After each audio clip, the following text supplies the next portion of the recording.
of Astromaterials Research and Exploration Science here at the Johnson Space Center.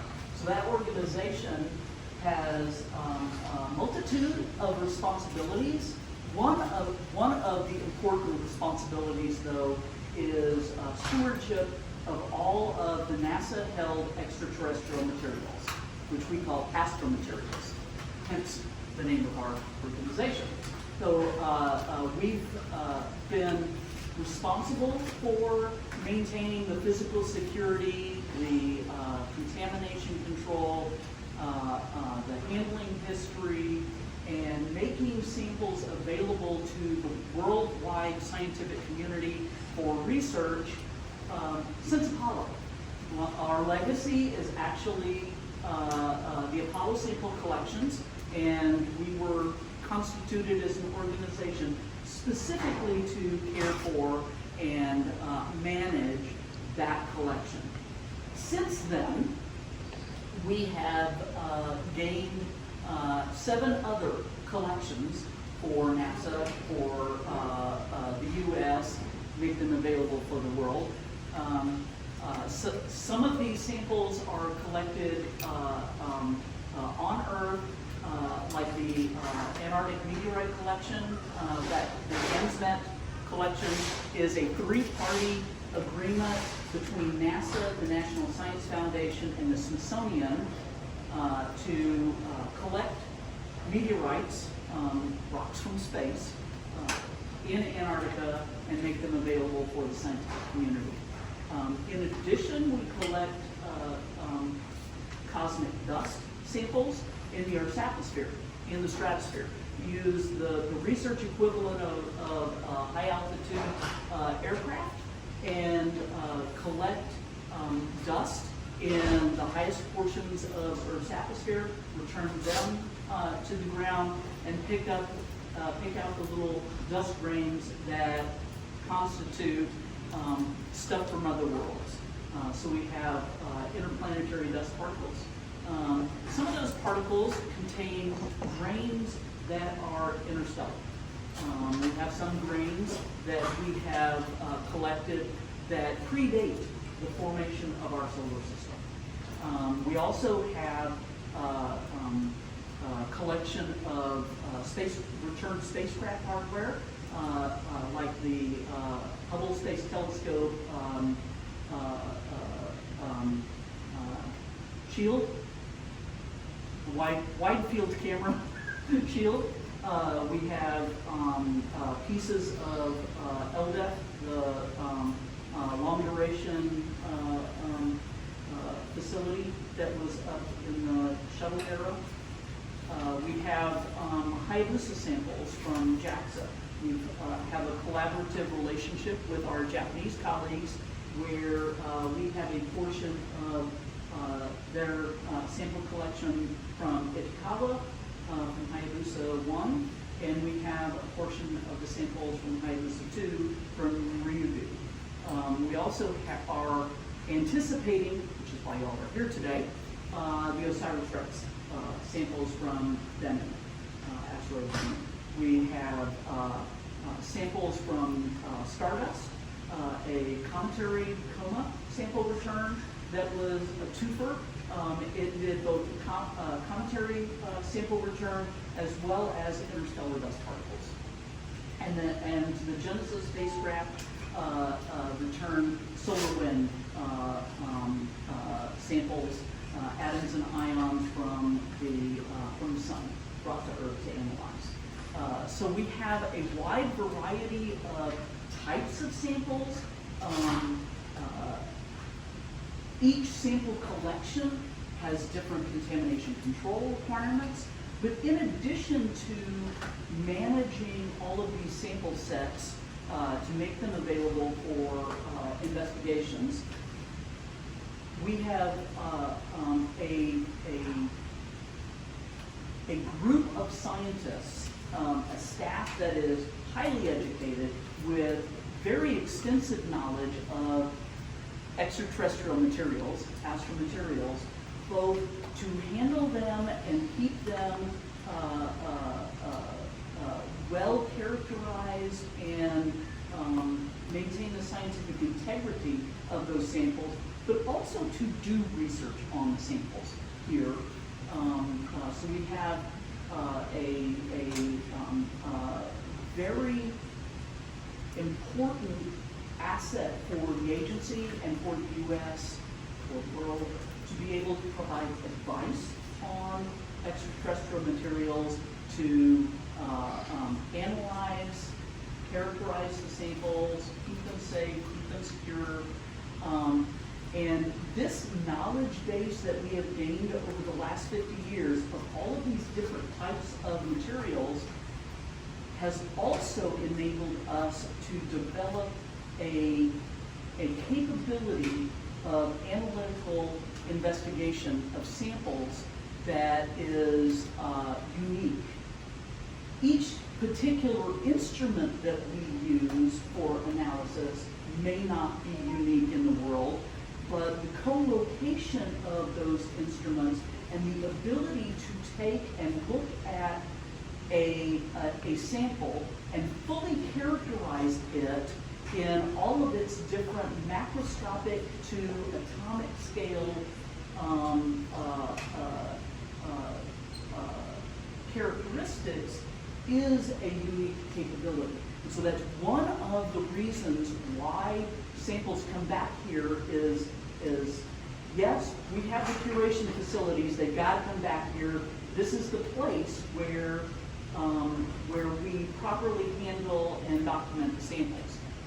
But early on in a mission, in addition to being able to properly characterize, handle, and allocate the samples, we can provide the service to the scientific community to also assist in the initial science, the initial characterization of those samples within our laboratories, and be able to do that in a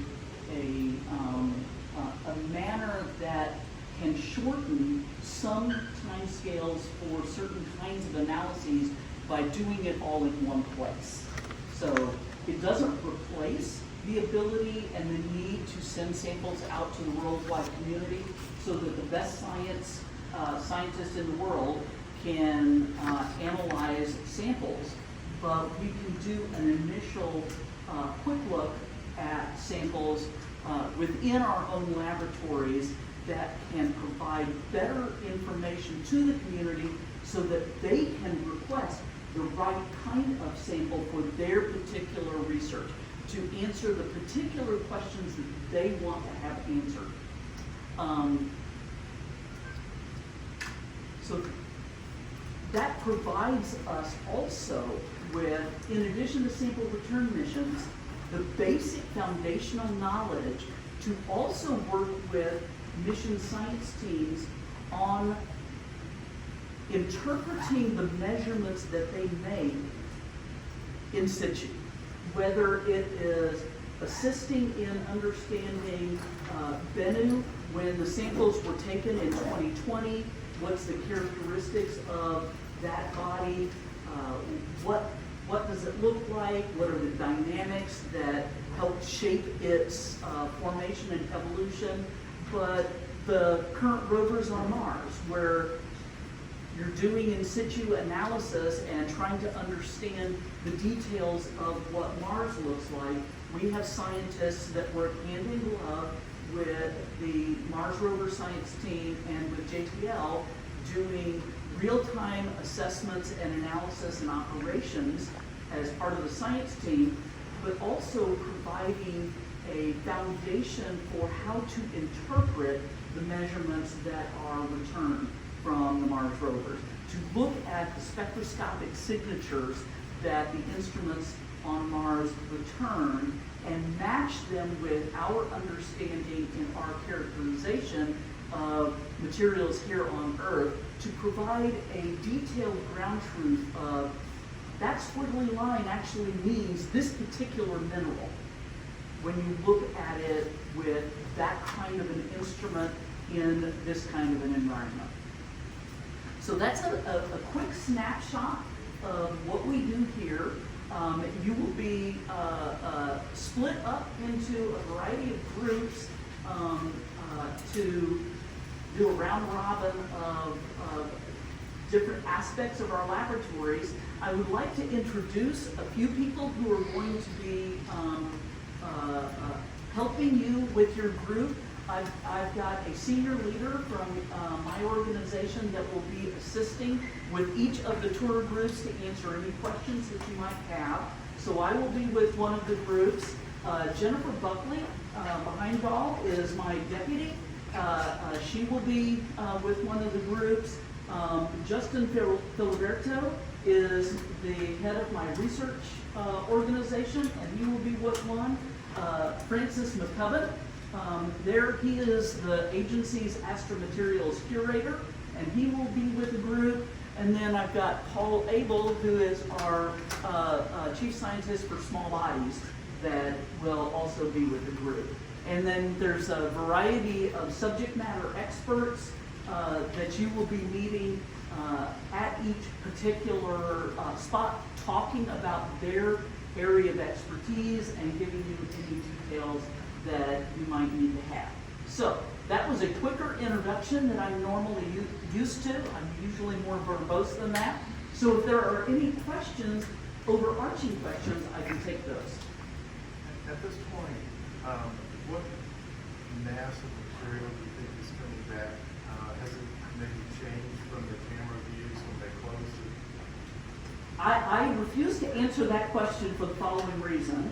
One, I'm not that particular subject matter expert. Even though I could make a good guess, that is all it would be, and it would be solely based upon the spacecraft images from 2020 when they collected the material. One of the parts of early science is to understand what, in fact, we have brought back. And so there will be a press conference a few days to a week, maybe 2 weeks, depending, after the spacecraft comes back, when we can de-integrate and look at the sample set and give a precise answer. But right now, the best you can get is from the guess during collection. What about characterizing the material? Can you do like pebbles, grains, maybe small boulders? There will be pebbles and grains of a variety of sizes, and that can be discussed with the subject matter expert when you get to either the mock-up lab over in Building 36 or the curation lab upstairs, depending on which group you're in, which one comes first. Hi, yes. So can you talk a little bit just about why we're taking samples? I know Bennu's a potentially hazardous asteroid. Why are we collecting samples from this asteroid and bringing them back here? Each asteroid has a different story to tell about the formation and evolution of our solar system.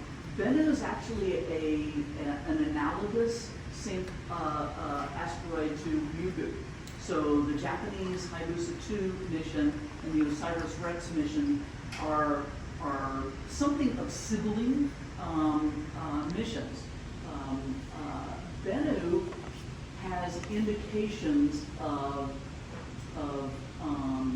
the potential for organics in it, and so it can tell us some very interesting things about how organics form within our solar system and the early parts of our history. Did you want to, or Francis, did you want to add anything to that?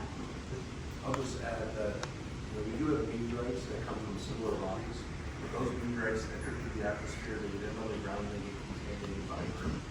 Collecting samples from the asteroid directly gives us the opportunity to collect them in a controlled environment where we can understand what contaminants are there, and then we can actually see the difference between what's on the asteroid and what contaminants are coming from Earth by meteorites. And so it gives us a unique opportunity to learn more about the global meteorite samples. And there's also a planetary defense aspect to this, right? The planetary defense aspects, yes.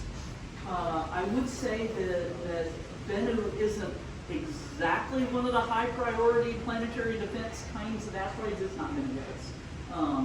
At least not within our lifetime. It's not within a gazillion years. It's probably better than a gazillion number. Yeah, we're pretty confident that Bennu's not going to give us a bad day anytime soon, right? And that's from the data that we've got from the OsirisRex spacecraft. Right. So that is really good. Now, you probably heard the OsirisRex spacecraft, once it drops off the sample, will do a secondary mission, and that has a little bit more planetary defense aspect to it. It's going to Apophis, right, in the 2029 timeframe. And so that's another aspect of this mission, but that's after the sample. Yeah, that's what they call the extended mission for this. One other thing that is planetary defense light, I guess, is the more we learn about the dynamics of asteroids at all, and the variability of how asteroids are formed and what shape they're in, especially the variability in how rubbly is the rubble pile asteroids, gives us more information for planetary defense and how we can interact with them, and when interacting with them helps versus in what form interacting with them actually makes a bad day a worse day.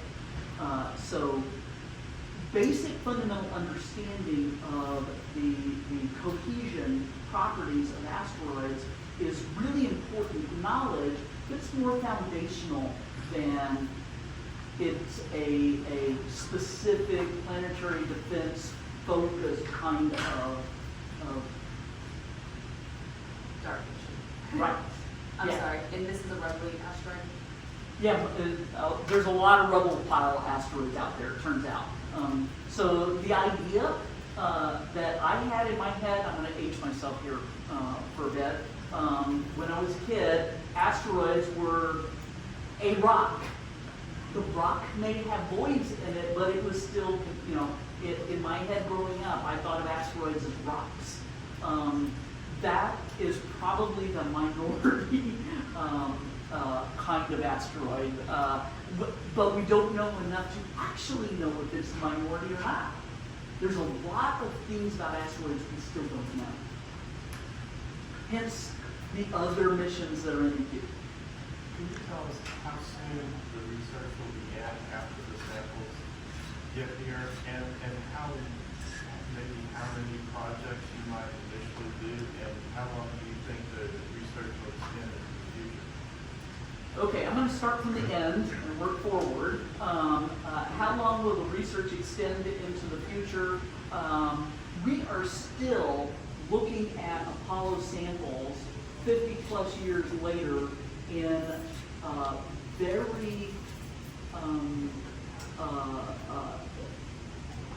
very active research ways.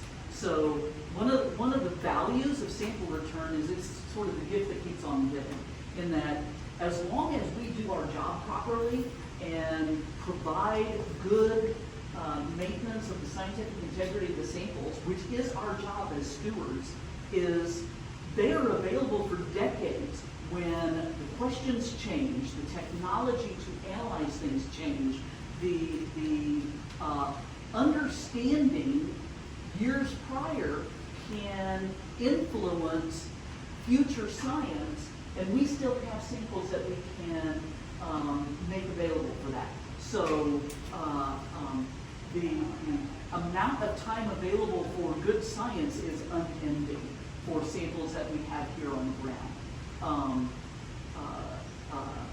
The initial science is going to happen very shortly after the samples are deintegrated from spacecraft. So there will be a period of time where we're opening the can, if you will, and deintegrating the science canister from the Earth entry vehicle opening the science canister, removing the tag sand, the touch and go sample mechanism out, opening that sample container, and assessing what we have, documenting what exists, the mass, the variability of the sizes of the samples that are collected, those kinds of things. Once that happens, then samples will be made available to the dedicated science team for this mission to answer specific science objectives of the mission. In parallel to developing a catalog of the samples that can then be made available to the broad scientific community for, let's call it opportunistic science. So the dedicated OsirisRex mission team has a set of scientific objectives for the mission. That objective science will happen almost immediately. There will be some time lag due to proper characterization, proper documentation of what we have, and then a catalog developed for the broad scientific community to propose for opportunistic science, for additional science questions beyond the scope of the OsirisRex mission. And that will be global? Yeah, like all of our samples are all globally available to approved, peer-reviewed research projects around the world. Yeah. So I have a question. So was any analysis performed before the samples started making their return back to Earth? OsirisRex as a mission absolutely had mission sensors on it. So yes, and that information is also part of what will help us make good decisions on how to allocate the samples as they're brought back. And there will be a portion of the samples, like I said, that are reserved for long-term safekeeping for questions for the future. Okay, so if that's it, we've got 5 different groups that y'all are going to break up into to start scattering to look at details with specific subject matter experts. Thank you. Thank you, I appreciate it.